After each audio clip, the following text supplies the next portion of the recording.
ce qu'il appelle les armes de Dieu. Et vous avez tous certainement entendu la description déjà une fois de ces armes. Porter la vérité à la ceinture, se protéger par la cuirasse de la justice et le bouclier de la foi, se chausser de la bonne nouvelle et mettre sur sa tête le casque du salut. Sans oublier bien sûr l'épée de l'Esprit Saint qui est la parole de Dieu. Mais, comme nous le savons maintenant, en tout cas ceux qui étaient là dimanche dernier, et sans doute les autres aussi le savent, Paul, jadis appelé Saul, pharisien, fils de pharisien, connaît bien les Écritures, c'est-à-dire à l'époque les textes de l'Ancien Testament. Et plus précisément, en ce qui concerne les textes de l'Ancien Testament, ce qui nous intéresse aujourd'hui, les prophètes, et en particulier celui qu'on appelle le troisième Ésaïe, celui des chapitres 55 à 66, qui sont proclamés et écrits après le retour d'exil et la reconstruction du temple. Il connaît bien ces textes, Paul, et il s'en sert pour les citer et quelquefois un peu les transformer.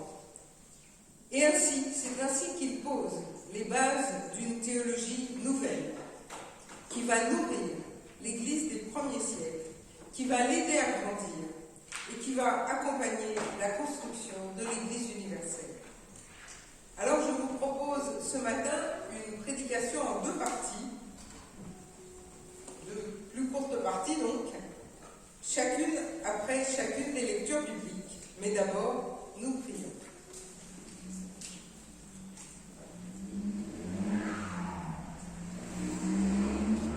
Seigneur, toi que les humains recherchent depuis toujours, toi à qui ils demandent de l'aide et des armes, toi à qui ils souhaitent obéir, tout en sachant qu'ils n'en sont pas toujours capables.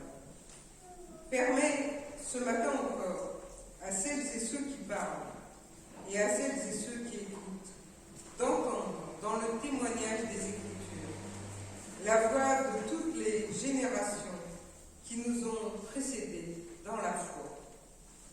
Amen.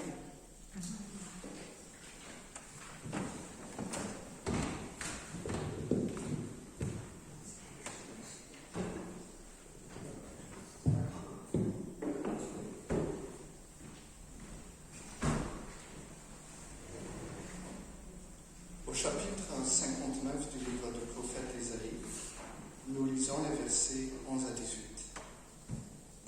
Nous grognons tous comme des ours, nous gémissons comme des colombes. Nous espérions l'équité, mais rien. Le salut, mais il est loin de nous. Car nos transgressions sont nombreuses devant toi, et nos péchés témoignent contre nous. Nos transgressions sont avec nous, et nous connaissons nos fautes. Révolte et trahison envers le Seigneur. Recule loin de notre Dieu. Paroles de violence et de subversion. Paroles mensongères conçues et méditées dans le cœur, de sorte que l'équité recule, que la justice se tient éloignée. La loyauté trébuche sur la place publique. La droiture ne peut accéder. La loyauté a disparu et celui qui s'éloigne du mal est une proie. Le Seigneur voit qu'il n'a plus d'équité et cela lui déplaît. Il voit qu'il n'a plus un seul homme. Il est atterré parce que personne n'intervient. Alors, son bras lui assure la victoire. Sa justice lui sert d'appui. Il se revêt de la justice comme d'une cuirasse. Il met sur sa tête le casque du salut. Comme d'une tunique, il se revêt de vêtements de vengeance. Il s'enveloppe de passion jalouse comme d'un manteau.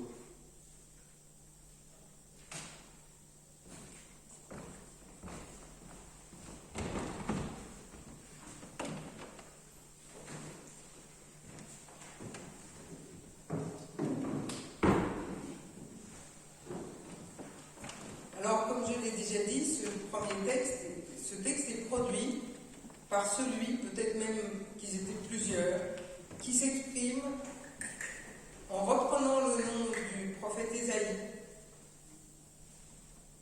après le retour d'exil, peut-être au IVe siècle avant Jésus-Christ, peut-être plus tard.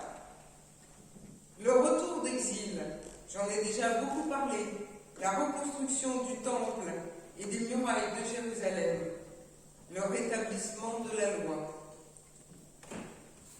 Cette troisième partie commence au chapitre 56 et vous vous souvenez peut-être qu'on en a parlé en janvier, quand on a parlé de ce texte qui dit « Ma maison sera appelée maison de prière pour tous les peuples ».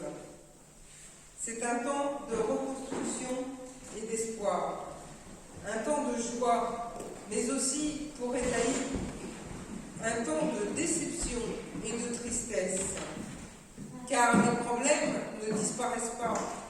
Au contraire, de nouveaux problèmes ont surgi, avec bien sûr de nouvelles formes d'injustice. Ceux qui ont le pouvoir dans le temple ont commencé par rejeter les étrangers, on l'a entendu. Et en particulier, vous vous souvenez,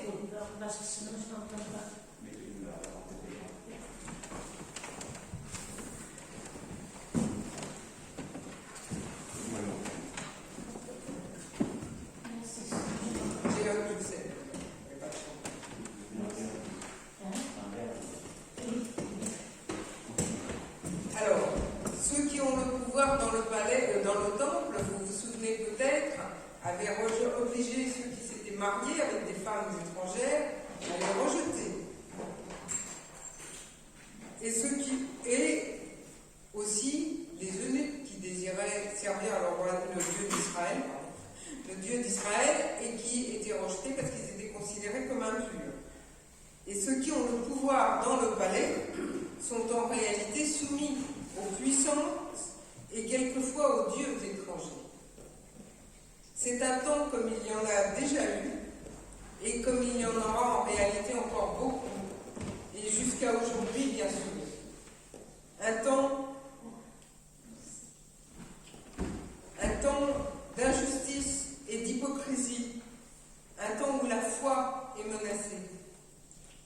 Et dans ce temps, bien sûr, le prophète a un double rôle de dénonciation des comportements mauvais, des comportements qui produisent de la souffrance, et un rôle de consolateur.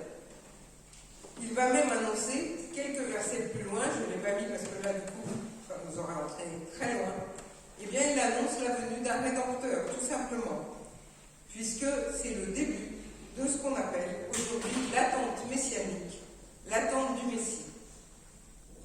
Le texte qu'on a entendu, vous l'avez entendu, commence par dénoncer un certain nombre de comportements haineux ou violents, de situations d'injustice où ceux qui ont le pouvoir utilisent le mensonge et la violence.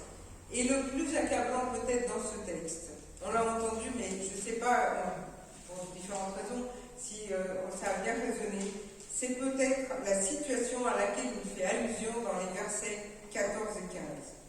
Paroles mensongères conçues dans le cœur, l'équité recule, la justice se tient éloignée, la loyauté ne peut accéder, la loyauté a disparu, la droiture ne peut accéder, et celui qui se tient éloigné du mal est une proie. C'est terrible cette phrase.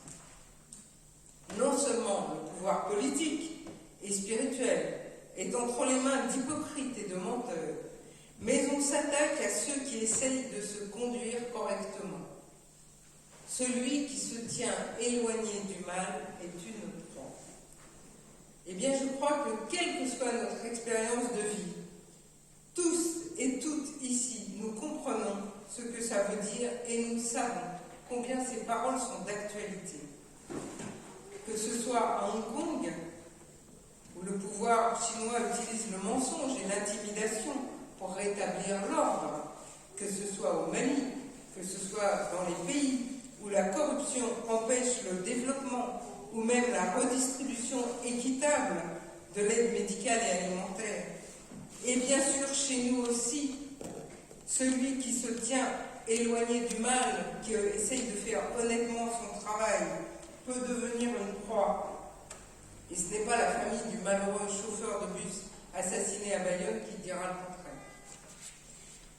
Ni ceux qui, à tous les niveaux de la société, sont considérés comme des ennemis, tout simplement parce qu'ils essayent de résister.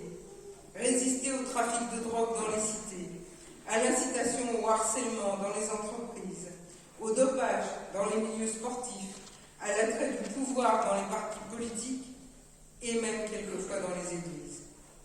Sans parler de situations bien pires. J'arrête la description catastrophique. La situation qu'Ésaïe dénonce est universelle et la tentation du désespoir, du coup, n'a jamais été bien loin pour celles et ceux qui essayent de se tenir éloignés du mal et même de pratiquer le bien malgré tout. Alors dans cette situation, qui est en fait, je viens de le dire, celle de toute société humaine, Ésaïe dit qu'il n'y a plus un seul homme, plus un seul être humain pour intervenir. Donc, il faut se tourner vers Dieu pour qu'il intervienne directement. Mais nous l'avons entendu, le Dieu d'Ésaïe est encore un Dieu armé, un Dieu vengeur. Ces armes sont des armes de justice et de salut, la cuirasse de la justice, le casque du salut, mais ce n'est pas le salut comme nous l'entendons aujourd'hui. Ésaïe et tout le peuple juif avec lui, tous attendent que Dieu vienne sauver le peuple, c'est ça le salut, le sauver de ses ennemis, rétablir la justice et faire vengeance. Retenons simplement cela, avant d'écouter comment l'apôtre Paul, lui, va parler des armes de Dieu. Pour le prophète Ésaïe, tout espoir n'est pas perdu, mais c'est Dieu qui doit prendre les armes pour intervenir directement. Ésaïe annonce que Dieu va venir imposer la justice par la force et qu'il va, je répète, venger les justes. Et je me permets simplement quand même de vous faire remarquer que venger les justes, ça veut dire faire souffrir les injustes, ou même les mettre à mort. Dans l'Ancien Testament, même le deuxième Ésaïe, celui d'avant, qui a eu le premier l'intuition d'un serviteur souffrant, même le troisième Ésaïe qu'on entend, eh bien, Ésaïe attend quand même de Dieu une justice en réalité encore très humaine. Et même pour Ésaïe, la justice de Dieu est encore une justice qu'on pourrait appeler, qu'on appelle souvent rétributive. Elle donne à chacun, elle rétribue uniquement. On n'est pas encore très loin, on n'est encore pas très loin du fonctionnement primitif, œil pour œil, dent pour dent. On commence à s'en détacher, oui, mais on n'en est pas si loin. Alors nous allons maintenant entendre deux textes où l'apôtre Paul parle différemment des armes de Dieu.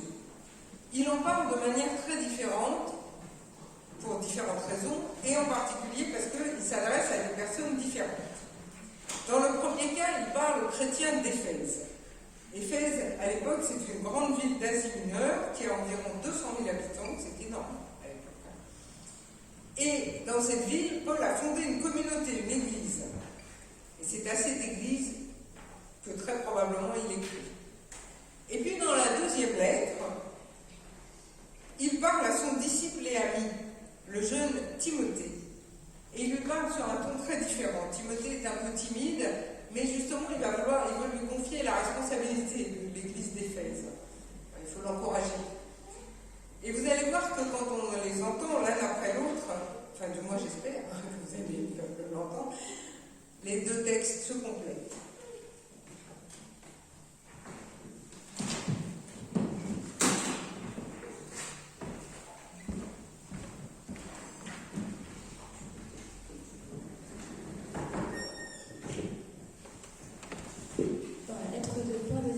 Au chapitre 6, lisons les versets 17 à 17. Vas-y, essaie. C'est bien, c'est celui-là, on est déjà. Vas-y. Au nom de Jésus, au reste, soyez puissants dans le Seigneur par sa force souveraine. Revêtez toutes les armes de Dieu, afin de pouvoir tenir bon devant les manœuvres du diable. En effet, ce n'est pas contre le sang et la chair que nous luttons, mais contre les principats.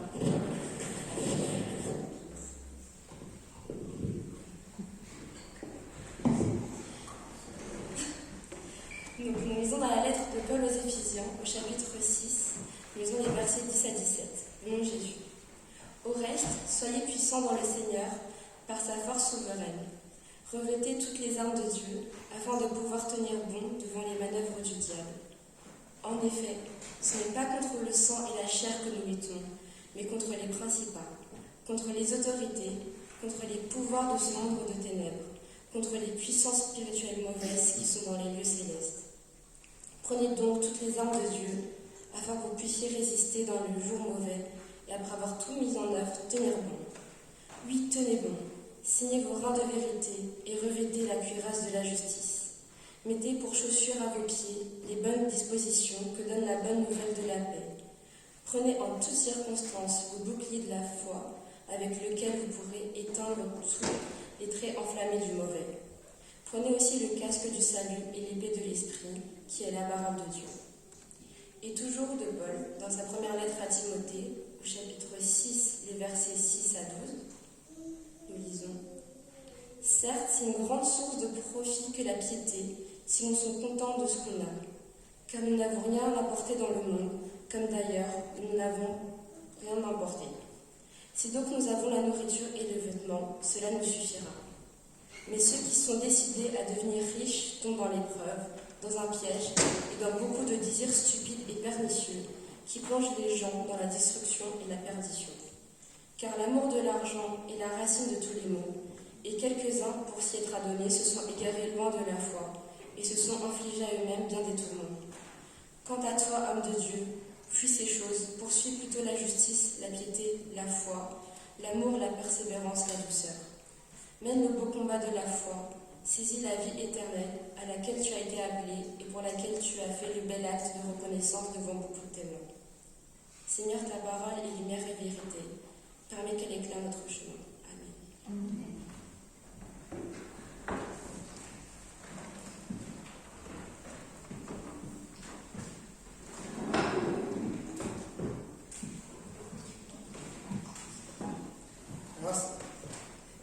Ces paroles de Paul ne sont pas très à la mode aujourd'hui, mais nous savons, vous savez, chacune et chacun de nous a eu l'occasion d'en faire l'expérience.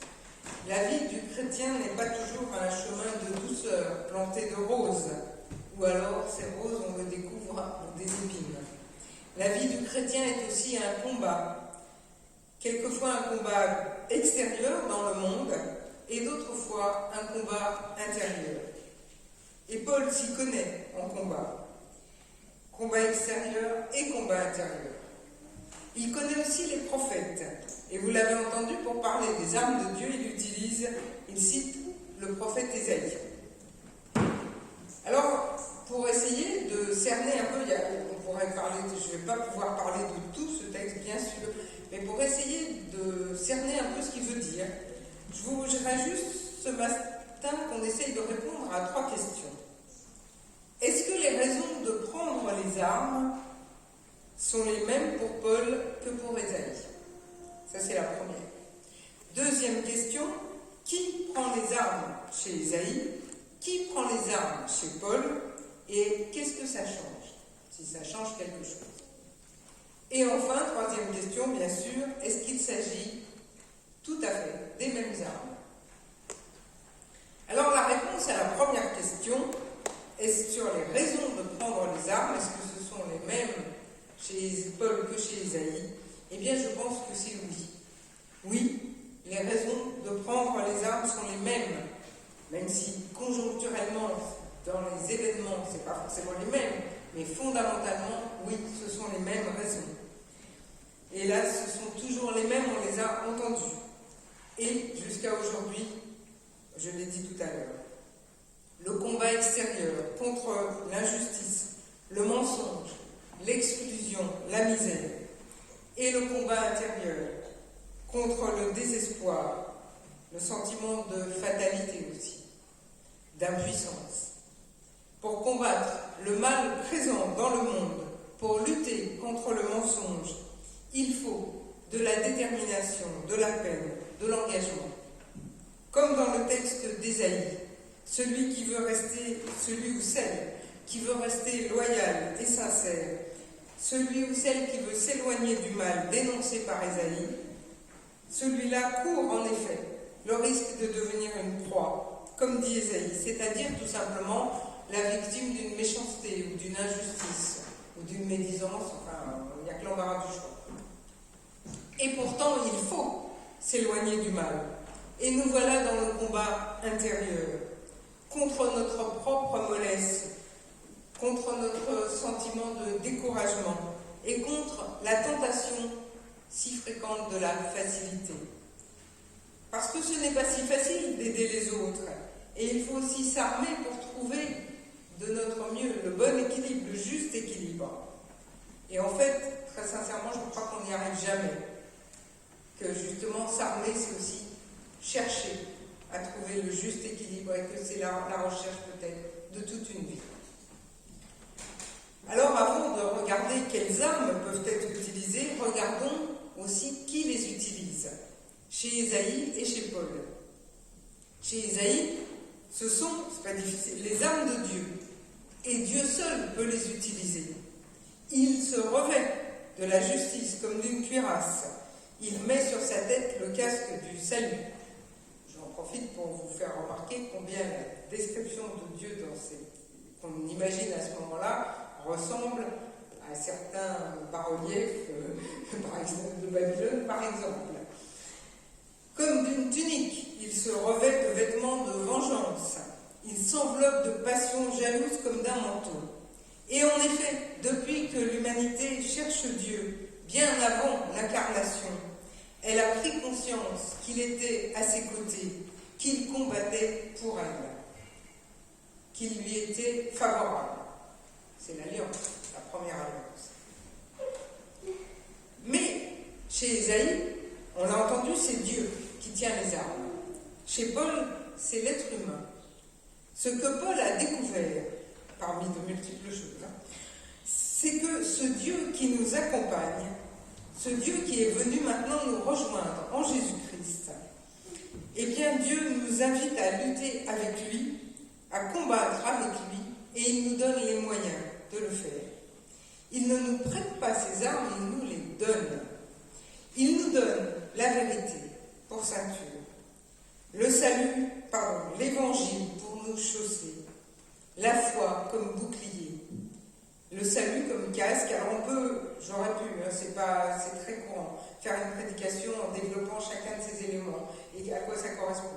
J'ai essayé de prendre la question par un autre angle aujourd'hui. Ça ne veut pas dire qu'on n'y reviendra pas. Le salut comme casque sur la tête, pour notre intelligence, oui. Et la parole de Dieu comme épée, la parole de Dieu tranchante, comme épée. Alors oui, presque toutes ces armes se trouvent dans l'Ancien Testament. Mais en nous donnant le Christ, Dieu nous a aussi donné, ou plutôt ne cesse de nous confier ces armes. Il nous les donne, voilà. Alors il y a un problème parce que Dieu nous arme pour que nous soyons forts, et nous savons que Paul a dit aussi, je crois que Jean a prêché il y a quelques semaines là-dessus, ou un mois ou deux peut-être, pendant le confinement, c'est ça, oui. Lorsque je suis faible, c'est alors que je suis fort. Paradoxe. Eh bien, du coup, troisième question. Est-ce que les armes dont parle Paul sont exactement les mêmes que celles dont parlait Ésaïe? Et à mon avis, et là, du coup, ça résout la question de faiblesse et force, la réponse est non. Oui, d'accord, les images sont les mêmes. Il reprend les images et ce sont des images fortes. Mais ce sont des images. Et une image, elle renvoie chacun à son propre imaginaire. Et je crois donc qu'elles n'ont pas le même sens pour Paul que pour Ésaïe. Et peut-être même qu'elles n'ont pas aujourd'hui pour nous le même sens. Nous ne sommes plus, par exemple, au temps des croisades. Pourtant, je peux vous dire que les croisés, c'était un de leurs mots d'ordre, cette citation de Paul, évidemment. Mais il faut le dire clairement, pourtant, les croisades partaient peut-être pour certains d'une bonne intention, mais elles n'avaient pas un but chrétien. Au contraire, les croisades étaient un péché de la chrétienté, un péché dont Nous n'avons d'ailleurs pas fini de payer le prix.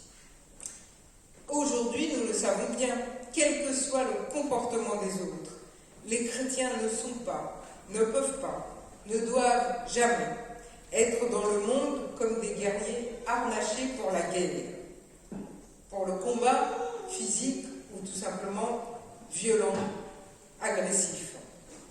Et en réalité, Paul ne nous appelle pas à nous battre. Il vient tout simplement nous rappeler qu'avec Christ, en Christ, le combat a changé de nature. Puisque nous portons les armes de Dieu, nous devons maintenant nous conduire dans le monde comme nous voudrions que Dieu le fasse. C'est à nous d'accomplir sa volonté, comme Paul le dit à Timothée. C'est à nous de poursuivre l'amour, la persévérance, la douceur. Mène le beau combat de la foi. Les armes de Dieu dont parle Paul, elles ne sont pas là pour attaquer, et encore moins pour venger. Dieu nous les donne, oui, mais il nous les donne pour nous protéger. Elle nous protège car elle nous donne la force de supporter le mal. Ce mal qui faisait tellement souffrir Ésaïe qu'il espérait encore une vengeance de la part de Dieu. Mais maintenant que Christ est avec nous, la vengeance n'est plus nécessaire, elle n'est même plus envisageable pour nous. Elle ne doit pas l'être en tout cas, jamais. Les armes que nous sommes invités à porter, ce sont en fait des grâces. Nous les revêtons pour sanctifier son nom, pour attendre son règne, pour essayer de faire sa volonté, pour nous aider à lutter contre la tentation et nous délivrer du mal. Je répète, je pense que ce que je viens de dire éveille un petit écho d'une prière que nous dirons tout à l'heure. Nous revêtons ces armes qui sont des grâces pour sanctifier le nom du Seigneur, pour attendre la venue de son règne, pour tenter de faire sa volonté, pour nous aider à lutter contre la tentation et nous délivrer du mal. Nous revêtons les armes de Dieu tout simplement pour avancer dans la foi, comme nous le pouvons, avec pour ceinture, parce que la ceinture à l'époque tient tout l'ensemble, avec pour ceinture, pour tenir donc tout l'ensemble, le chemin de la vérité et de la vie donné en Christ. Amen.